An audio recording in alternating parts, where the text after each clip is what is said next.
Hello guys and welcome back into a new brand video. In today's tutorial, I'm going to show you how to fix your PayPal error 4003. So make sure to watch the video to the end and follow these simple steps. So basically for this video, we're just going to see this article or this post in this PayPal community.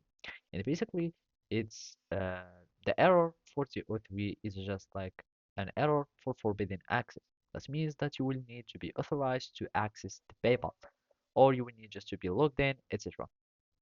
And if you are already sure that you are logged in and you follow the process of logging in and still yet you are facing this problem, all you need or all you can try is to clear your cache or the cookies from the website and then re-logging in so you can gain access again. And to do so, it really depends on your web browser.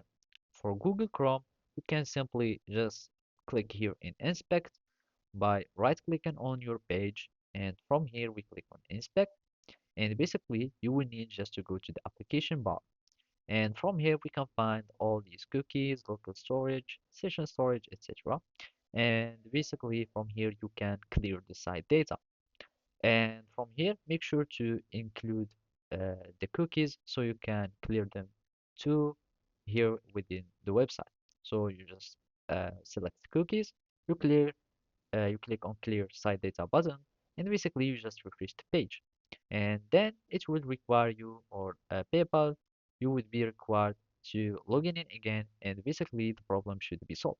Another way to clear the cookies, you can simply uh, use a shortcut by clicking on control button and delete alt control and delete, and basically it will take you to clear the data from the website using Google Chrome, of course. So basically that's it. Thank you for watching and see you next time.